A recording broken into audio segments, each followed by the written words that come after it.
Year 89 CE. You're pressed against a wall in a Roman atrium, cold marble against your spine. 6 other witnesses, breathing shallow. You can't fucking move, can't speak, can't look away. Your only job tonight is to watch. In the center of the room, an 18-year-old girl, Flavia Tessa.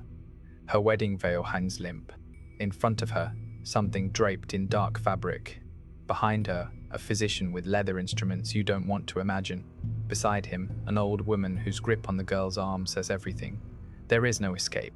Her mother wept this morning while braiding her hair. Not soft tears, ugly crying. The kind that comes from somewhere deep and broken. Her final words weren't congratulations. Do not resist. Whatever they require, do not resist. It only makes everything worse. Think about a mother saying that to her daughter on her wedding day. Now the girl reaches out, pulls back the cloth, and what's underneath makes her face drain white, carved from dark wood, polished, smooth too smooth by 1,000 brides before her. A 4-foot wooden phallus, anatomically precise, named Mutunus Tutunus, Rome's god of sexual initiation. But here's what she doesn't know yet. That statue, that was the gentle part. Let me pull you closer, because what happened in that room isn't in your history books. Rome erased it, Christianity buried it, and for 2,000 years, no one talked about what Roman wedding nights actually required. Not the saffron veils, not the scattered walnuts, not the pretty lies, the truth. And if you were sitting there thinking ancient Rome was civilization, aqueducts, philosophy, marble statues, you need to hear what happened to Flavia Tessa, because by the end, you'll understand why her mother's sobs weren't grief. They were memory. Pause. Her name was Flavia Tessa, 18 years old, daughter of a minor official who spent 3 years negotiating her light cargo. The groom, Marcus Petronius Rufus, grain merchant, 43 years old, wealthy enough to matter, connected enough to be useful. She'd met him 3 times. 3. Love wasn't the point. In Rome, marriage wasn't about love. It was contract law, property transfer, merger of families documented and witnessed like the sale of livestock. And Flavia was the property being transferred. She belonged to him before she ever touched him.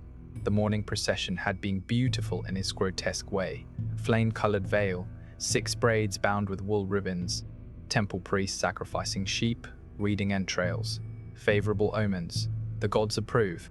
Her father signed contracts using ancient formulas. Flavia spoke words generations of brides had choked out before her. Ubi tu Gaius, ego Gaia. Where you are Gaius, I am Gaia. Translation, her legal identity was erased, rewritten in her husband's name. She belonged to him now, but the temple ceremony was just paperwork.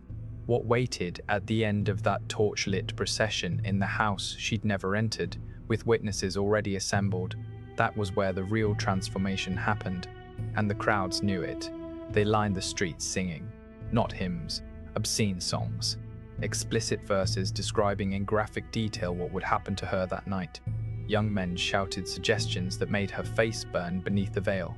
Old women cackled and threw walnuts a fertility blessing that felt like mockery. Her mother walks beside her, silent, jaw tight, eyes empty. That morning, while braiding Flavia's hair, the crying started. Deep shuddering sobs she tried to muffle. Do not resist. Flavia thought she understood. The mechanics, the expectation of pain, what every girl whispered about. She understood nothing. The house of Marcus Petronius Rufus. Doorway draped with wool and greenery. 2 torches marking this as a place where marriage would be consummated according to law. Her husband waited. Behind him, figures moved in lamplight. Too many figures. Marcus lifted her over the threshold. Tradition said stumbling brought bad luck, but the gesture was older than luck. It came from an era when women were carried into their husbands' houses whether they wished to enter or not. The door closed, and Flavia counted them. An elderly woman in formal robes, the pronuba, her role? Oversee everything tonight. Provide testimony if the marriage was ever legally challenged. A priest whose affiliation she couldn't identify. 3 female slaves carrying basins and cloths. An older man with a leather-bagged medical instruments visible through the opening, and in the corner, draped in dark fabric, a wooden structure nearly 4 feet tall.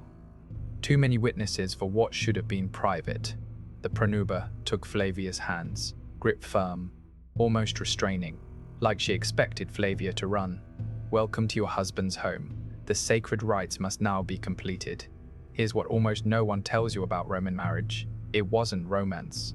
It wasn't partnership. It was conventio in manum, coming into the hand. A woman passed from her father's legal ownership to her husband's. Before the late Republic, a husband held the same power over his wife that he held over slaves, right of life and death. By Flavia's time, laws had softened. Women could own property. Divorce existed. But the principle remained. Marriage transferred a woman from one man's authority to another. And like all significant property transfers in Romeland, ships, slaves, it required verification. Think about how Romans sold a farm. Witnesses observed, property was inspected, rituals invoked divine blessing, boundaries walked, documents sealed. Romans applied this exact logic to marriage. The bride's primary value? Her capacity to produce legitimate heirs. Her body was the property being transferred. Her fertility was the resource being purchased. Roman law required both be verified before the transaction was complete. This isn't interpretation. Legal texts state explicitly a marriage was not valid until consummated.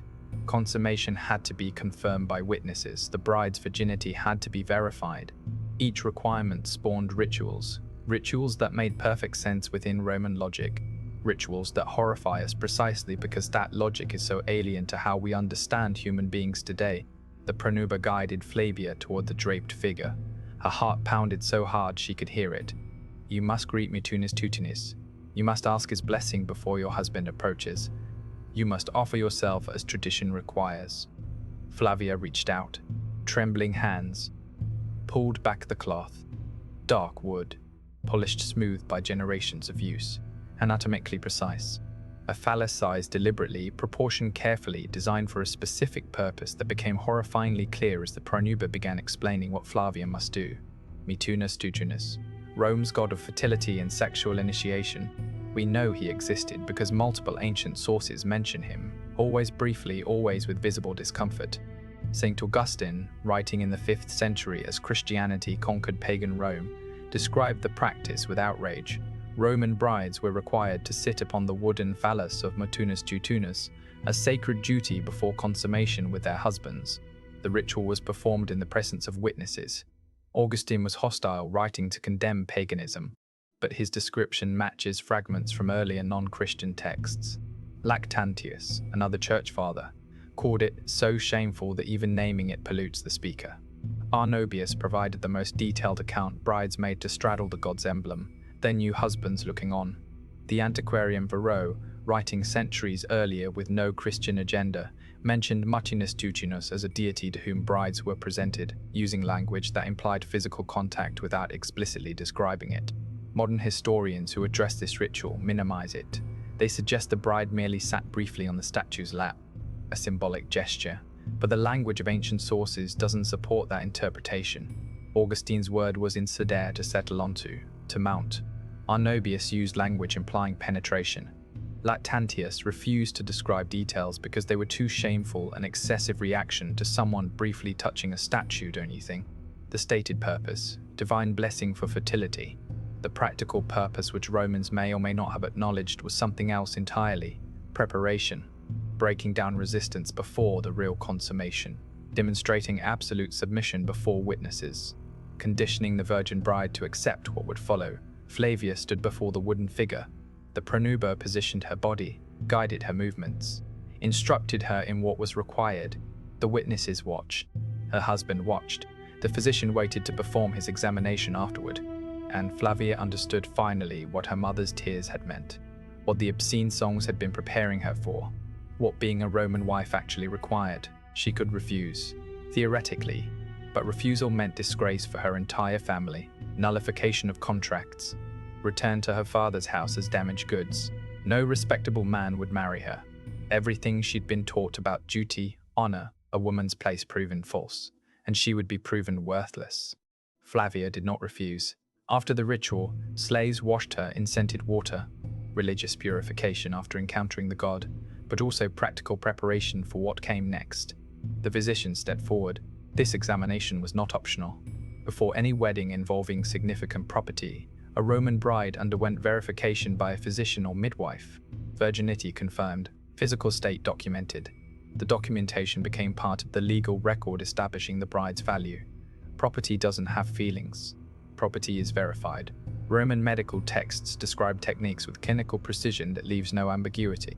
Flavia had already endured this examination once before the wedding, to establish a baseline, to confirm she was intact, to verify she had never belonged to another man. Now, after the ritual with Mutunus Tutunus, the physician performed a second examination.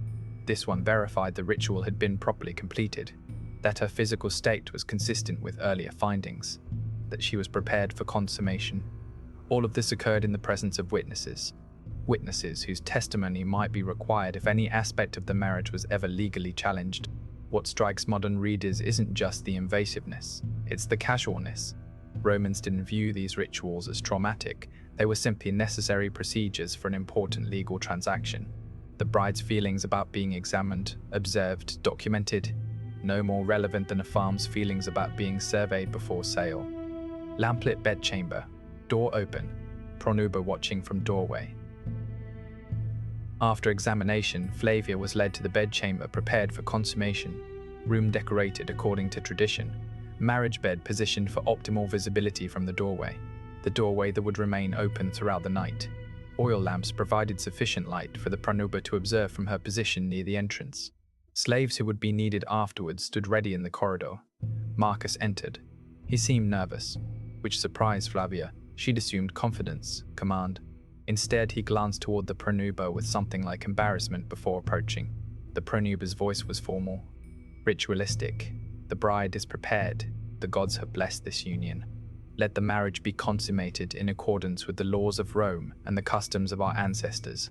Let witnesses verify the completion. Let no one question that this woman has become a wife. What followed took hours. The pronuba observed throughout, occasionally providing instruction, ensuring consummation was completed in ways that satisfied legal requirements. The door remained open.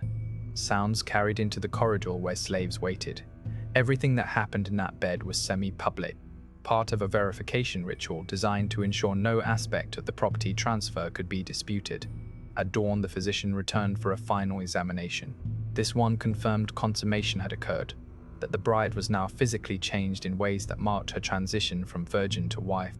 The examination was documented. The pronuba provided formal testimony regarding what she witnessed. The legal transformation was complete. Flavia Tersa was now a Roman wife.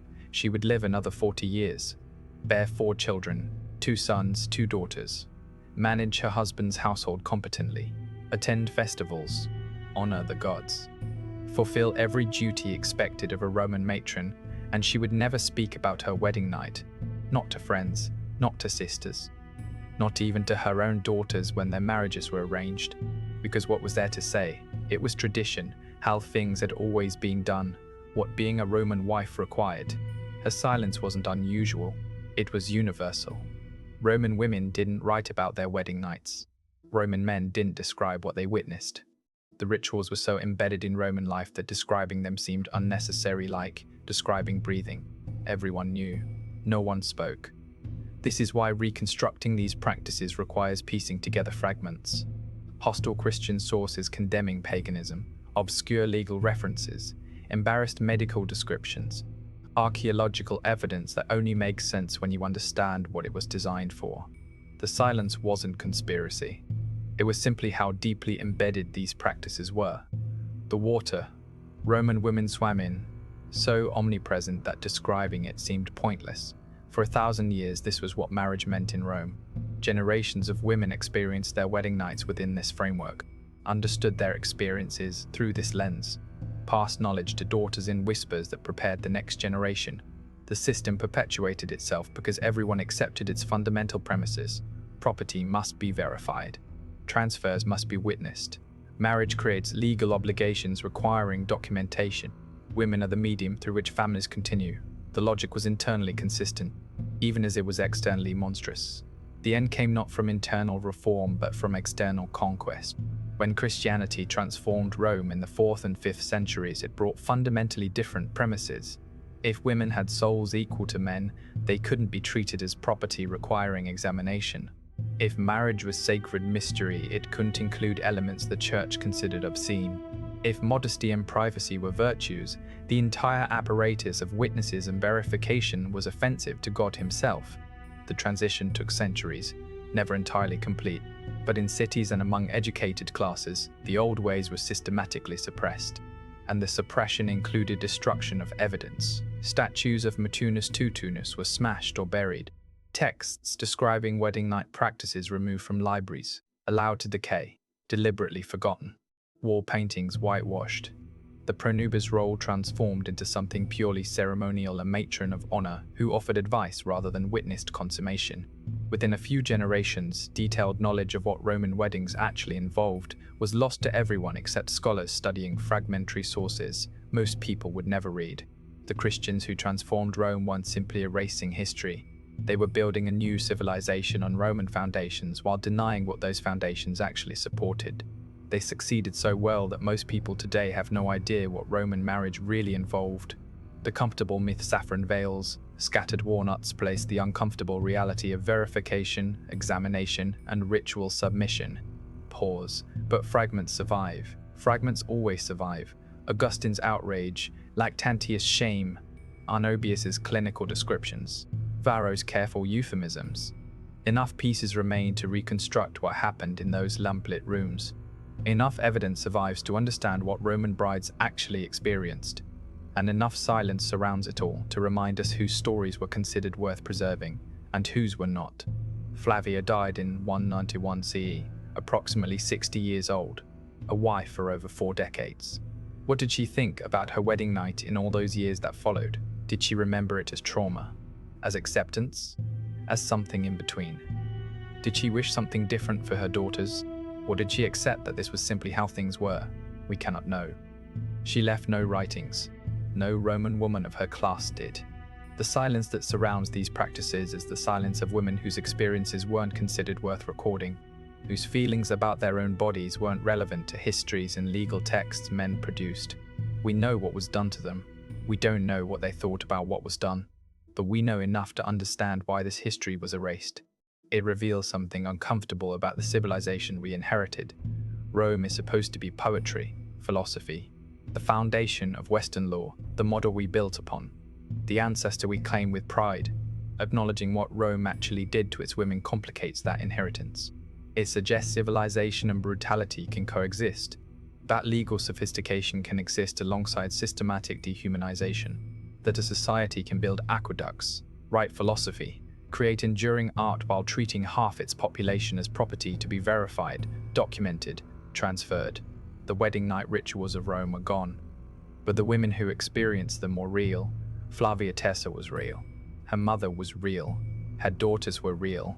For 1,000 years, generations of Roman women walked barefoot across cold marble toward wooden figures in lamplit rooms, submitted to examinations, endured witness consummations, emerged as wives whose value had been legally verified, and then they never spoke of it again. Their silence lasted centuries. But silence is not erasure, and forgotten is not gone. They lived, they endured, they were silenced. But now 2,000 years later, someone is finally telling their story. If this reached you, if something in Flavia's story hooked into your chest and won't let go, drop a like.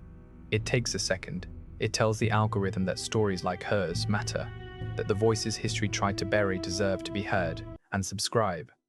We dig into the chapters they tried to erase, the women who were property, the rituals that were normalized, the truth hiding beneath the pretty lies, because the past isn't dead, it's just waiting in the dark, waiting for someone to witness.